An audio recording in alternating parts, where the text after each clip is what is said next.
YouTube. Made some shed reorganization progress. Actually, one of the things I actually want to update on that drill press that I got. I plugged it in. Well, the guy tested it out at his place, ran fine. Everything seemed to be fine. But when I plug it in here, my GFCI pops.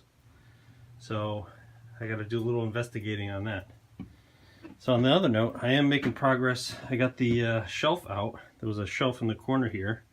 So that's out. Now the fire cabinet's going to go directly against that wall. So it's funny when you dig out stuff, how much stuff you find. So I have a full, cultivator parts that my first one I bought, it needed work. I had looking for one. I actually bought it with my 48. Needed a lot of work. Actually bought the tractor for this cultivator.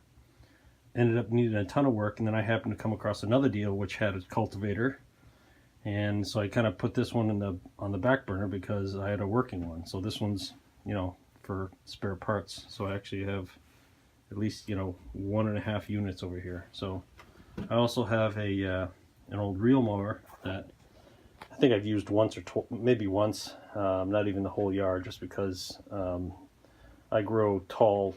I like my grass. The type I grow is tall fescue, so it needs to be like 3 to 4 inches tall, and this thing can't cut that high. So, but everything turns. It's all working condition. I got it from my uncle, but I like having it. It's a cool collector's item. So that's progress. Well, got it in. Really snug. It's funny, you measure the distance between the corner of the shelf to the 2x4, it's 44.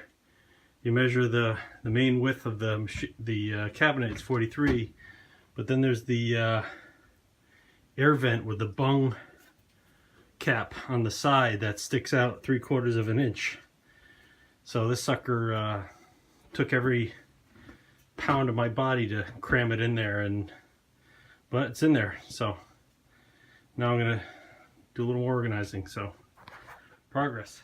All right, got the major stuff done. Now it's just going organizing all the small shit that I had to move around. But definitely increased my floor space, my working space in here, which is awesome. Which was my whole goal of this. Now it's just a matter of organizing all the crap that I dragged out, throwing the stuff away that I don't need, and getting back to the projects. So, successful day. Thanks for watching.